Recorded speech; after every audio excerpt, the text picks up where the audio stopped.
जाना, तुम ज्ञान का दीप जलाना, मानवता की सेवा करके सच्चे मानव बन जाना। कि एक लोटे जल का महत्व क्या है।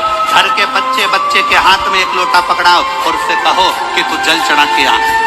आजकल जो सोशल मीडिया में बहुत बातें चलती है, हमारा यह भारत देश बड़े धार्मिक प्रधान देश कहते हैं, और धर्म के खिलाफ कोई आदमी कुछ बात बोल दे तो आदमी FIR दर्ज कर देता। यूपी का एक मास्टर था बरेली का, उन्होंने बच्चों को एक कविता सुना दिया, और कविता क्या था? कांवड़ लेने मत जाना, तुम शिक्षा के दीप जलाना। कांवड़ लेने मत जाना, तुम ज्ञान का दीप जलाना, मानवता की सेवा करके सच्चे मानव बन जाना। शिक्षा है जग जग की जननी, उसका दूध पियो तुम, सत्कर्मों का रहस्य बड़ा है, उसका रूप गुनो तुम। सत्य आचरण प्रेम परोपकार है सब जीवन के साथी, ज्ञान विवेक का दीप जलाओ है यही तुम्हारी थाती। धूर्त बहुत है कपट प्रपंची, उनका जाल समझना, मन का मैल ज्ञान से धोकर स्वयं का महत्व समझना। मानवता की सेवा करके सच्चे मानव बन जाना, कांवड़ लेने मत जाना, तुम ज्ञान का दीप जलाना। नीति अब धर्म नीति अब ये पूंजीवादी युग है, जनता की है धर्म अफीम से बोराया जग है। अंधी आस्था मिथ्या आडंबर है इसको मार भगाना, ज्ञान बोध की ज्योत जगाकर खुद दीपक बन जाना। ध्यान साधना त्याग तपस्या इन सब से मेल बढ़ाना, शिक्षा है हथियार तुम्हारा हर जन जन तक पहुंचाना।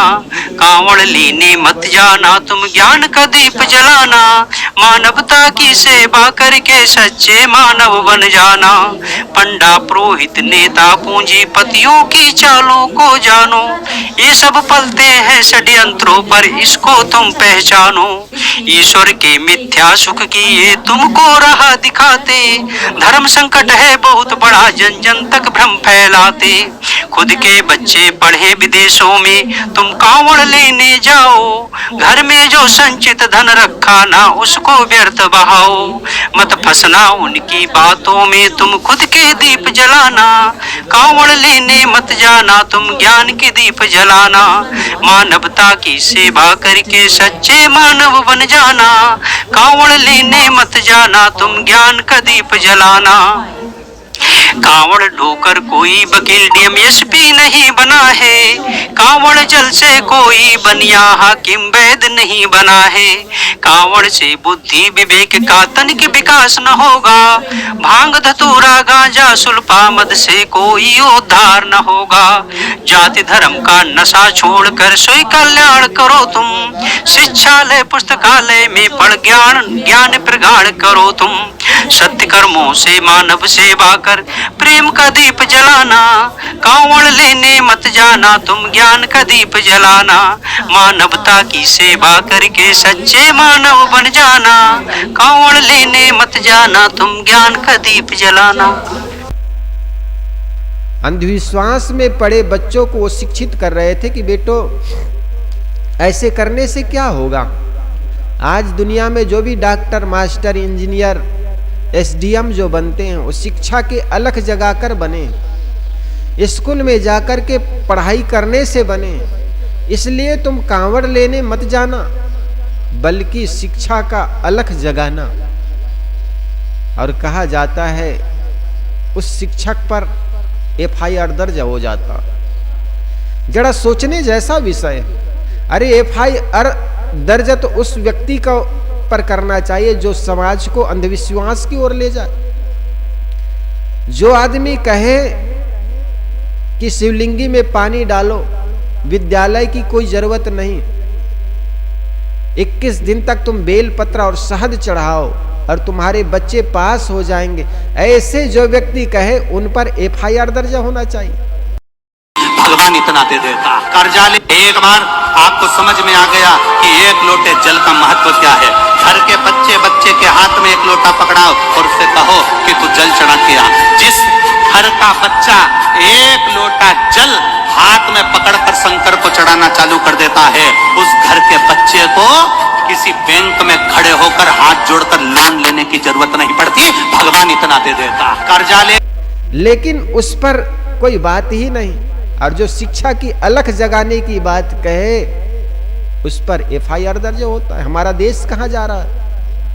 हम अपने देश को जापान, स्विट्जरलैंड और अमेरिका और चीन जैसे बनाना चाहते हैं। उस देश के लोगों ने शिक्षा के क्षेत्र में, ज्ञान के क्षेत्र में विज्ञान पैदा किया और हमारे यहां धर्म के नाम पर अंधविश्वास पैदा करते चले जा रहे हैं। आज हम जी रहे हैं 21वीं सदी में और हम बातें करते हैं और काम करते हैं एकदम पुराने धरातल में, पाषाण युग के बातें करते चले जा रहे हैं।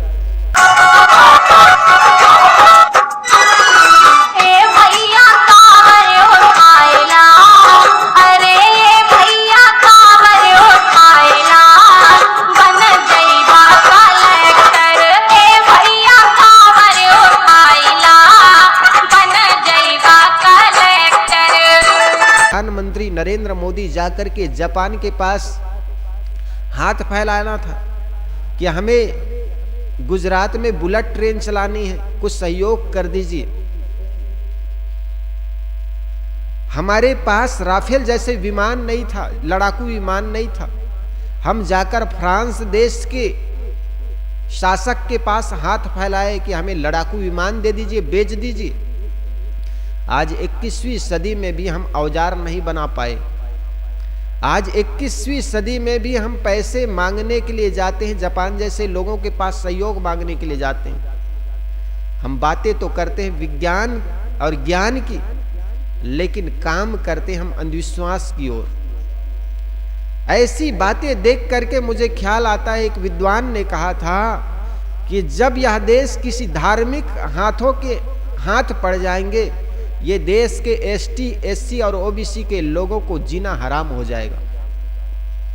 जहां के जगत गुरु कहे कि शिक्षा पर केवल ब्राह्मणों का अधिकार है, जरा सोचो इनके हाथों में शासन आ जाए तब करेगा क्या? इसलिए सारे अंधविश्वास से ऊपर उठ करके विज्ञान की पूजा करे, श्रम करे, मेहनत करे। किसी प्रकार के अंधविश्वास में पड़ करके अपने जीवन और समाज को बर्बाद न करे। इसलिए मैं कहता हूं, जिस क्षेत्र में काम करो खूब सोच समझ करके करो। कोई भी देश कोई कांवर उठाने से, अंधविश्वास पालने से आगे नहीं बढ़ता। जो भी देश आगे बढ़ा है ज्ञान विज्ञान के क्षेत्र में, उस देश के लोगों ने विज्ञान की पूजा की। और हम अभी भी जातिवाद के नाम पर, मनुष्य को बांटने के नाम पर हिंदू मुसलमान करते चले जा रहे हैं। जरा सोचने जैसा विषय। आज भी हम लहसुन प्याज कैसा उगता है ये जान नहीं पाए।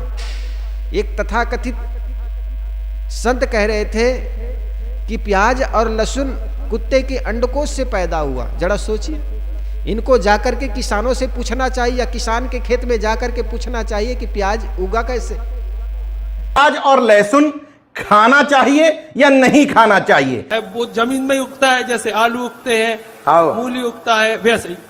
तो हमारे जो भाव दूर करें। बहुत सुंदर। लो अब तुम माइक पकड़े रही हो अवनाई में। प्याज और लहसुन इसलिए नहीं पाई जाती, बहुत सुंदर प्रश्न है। पहले नंबर तो इन्हें ताली बजा के धन्यवाद दे, क्योंकि प्याज और लहसुन का जन्म गंदगी से हुआ, राक्षस के मल से हुआ जी। इसलिए वो गंद, उससे दुर्गंध बहुत आती है। तुमने देखा होगा खा के जी। मोह बसात अगर बगल में कोई खा के बैठ जाए जी, अलग मोह बसात। तो देवता अगर आना भी चाहें तो दुर्गंध के कारण देवता आ नहीं पाते हैं। हनुमान जी की कृपा हो नहीं पाती है, क्योंकि वो राक्षस के मल से प्रकट हुई है। इसलिए प्याज और लहसुन खाना वर्जित। चला जाए तो उसका ब्रह्मतेज नष्ट हो जाता है, क्योंकि शास्त्रों के अनुसार प्याज की उत्पत्ति कुत्ते के अंडकोश से है और लहसुन की उत्पत्ति कुत्ते के नख से है। अमृत पिया तो राहु ने पिया तो भगवान ने उसका सिर काट दिया, तो उसके एक बूंद तो अंदर चली गई जिसको केतु कह दिए, पर 2 बूंद और थी जो जमीन में गिर गई, तो 1 बूंद लहसुन बन गई, 1 बूंद प्याज। इन बेवकूफों को अभी तक ये पता नहीं चला कि प्याज कैसे उगते हैं। किसान लहसुन कैसे उगते हैं। एक ने तो कहा ये गंदगी से पैदा हुए इसलिए बदबू आते हैं, दूसरे ने कहा ये तो गाय के खूर से और नखून से पैदा हुए। तरह तरह के जिन समाज को, जिस धार्मिक लोगों को लहसुन और प्याज कैसे उगा, इनके ही शोध करने में हजारों वर्ष लगा हो, जरा सोचिए वो समाज विकास भी कैसे करेगा। हम इस देश को ले कहां जा रहे हैं। आज भी हम पुरातन से ऊपर उठ नहीं पाते, आज भी हम शास्त्रों के पुजारी बने हुए हैं, आज भी हम शास्त्रों को प्रमाण मानते चले जा रहे थे। हम अपने विवेक को ताक में रख करके हम इस देश को विकास के क्षेत्र में दौड़ा नहीं सकते। जो भी समाज आगे बढ़ा है अपने विज्ञान और ज्ञान के क्षेत्र में आगे बढ़कर के होता है। जिस समाज ने की सोच अभी भी पुरातन और शास्त्र के प्रति हो और ये कहता हो कि हमारे इस देश का विकास तब होगा जब इस देश में मनुस्मृति जैसे संविधान लागू किया जाएगा, उनकी सोच जरा सोचो। वो समय कैसा रहा होगा जब एसटी, एससी, ओबीसी अर्थात क्षुद्र कहे जाने वाले समाज के बच्चे अगर किसी वेद मंत्रों को सुन लिया हो तो उनके कानों में रांगा डाल दिया जाए। अगर जीभ से उच्चारण करता हो तो उनकी जीभ काट लिया जाए। बताइए, उस पुरातन युग में आज भी हम वही कह रहे हैं। जब किसी पटेल समाज की लड़की एमपी में श्रीमद् भागवत बाँच रही थी तो उनको कहा गया तुम्हारा काम नहीं है भागवत बाँचना, तो ये ब्राह्मणों का काम है। छत्तीसगढ़ के महासमुंद में किसी लड़की ने भागवत बाँची, उनके साथ भी यही कहा कि तुम्हारे तो मोजरा करना, चौराहे पर नाचो, मोजरा करो, पैसे कमाओ, लेकिन श्रीमद् भागवत बाँचना तो ब्राह्मणों का काम है। और आज भी 21वीं सदी में एक जगत गुरु कहलाने वाला व्यक्ति जब यही बात कहता है कि शास्त्रों का बाँचना या श्रीमद् भागवत करना केवल ब्राह्मणों का काम है, तब ये बात सोचनी जैसा हो जाती है। हम किस देश, किस क्षेत्र में आगे बढ़ रहे हैं। हम ज्ञान और विज्ञान की बातें करते हैं लेकिन कर रहे हैं अंधविश्वास का काम, पाखंड का काम। पाखंड पूर्ण जब तक हमारा मन भरा रहेगा तब तक हम ज्ञान के क्षेत्र में विकास नहीं कर पाएंगे। इस देश को चाहिए वैज्ञानिक सोच। जरा सोचो, एक बच्चे आज विज्ञान के स्कूल से, कॉलेज से निकाल करके, स्कूल से या कॉलेज से निकल करके किसी बैल के पास हाथ दिखा रहा हो, पहली फैल बैल को लिया या तोते को लिया, बैठा हुआ व्यक्ति के पास जाकर के हाथ रेखा दिखा रहा है, हथेली दिखा रहा है, उस देश का भविष्य क्या उज्जवल हो सकता। आज भी ऐसे ऐसे पाखंड, अभी जोधपुर से 30 या 35 किलोमीटर दूर पर कोई सती माता पैदा हो गई, जमीन फाड़ करके, इतने अफवाह फैल गई, वहां सड़क जाम लग गई। आदमी बिना कुछ किए सब कुछ पाना चाहता है, बिना कुछ किए पाप मिटाना चाहता है। ऐसे पाखंड के चलते ऐसे अंधविश्वास पैदा हो जाते हैं और ऐसे ऐसे अंधविश्वास पैदा करने में शासक का भी हाथ है। ऐसे अंधविश्वास फैलाने वाले लोगों पर FIR दर्ज होना चाहिए और सरकार का भी इसमें हाथ है, इनको प्रचार प्रसार करने में, क्योंकि सत्ता में बैठा होने के लिए जरूरी है लोगों को गुमराह करो, धर्म और अध्यात्म के नाम पर समाज को गुमराह करो। इसलिए ज्योतिबा फूले ने कहा था, इस देश के लोगों को भगवान और धर्म के नाम पर धोखा देना बहुत सरल है। उस महापुरुष ने सही कहा था, धर्म और अध्यात्म के नाम पर आदमी की कर्तव्य मूढ़ हो जाते हैं, कुछ सोचते नहीं। और जो भी धर्म और अध्यात्म की ग्रंथों में, साहित्यों में ईश्वर के नाम पर कोई भी बात फैला दो, आदमी सिर से स्वीकारते चले जाते, मानते चले जाते।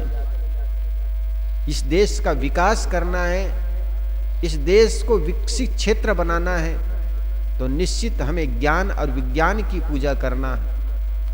और विज्ञान और ज्ञान की पूजा करने वाला देश निश्चित आगे बढ़ेगा। इसलिए सदगुरु कबीर ने कहा, जौलों तारा जगमगे तौलों उगे न सूर, तौलव जीव कर्मवश डोले, जौलव ज्ञान न पूर। जब तक समाज के जीवन में ज्ञान का उदय नहीं होगा तब तक इसी प्रकार अंधविश्वास में डोलते रहेंगे।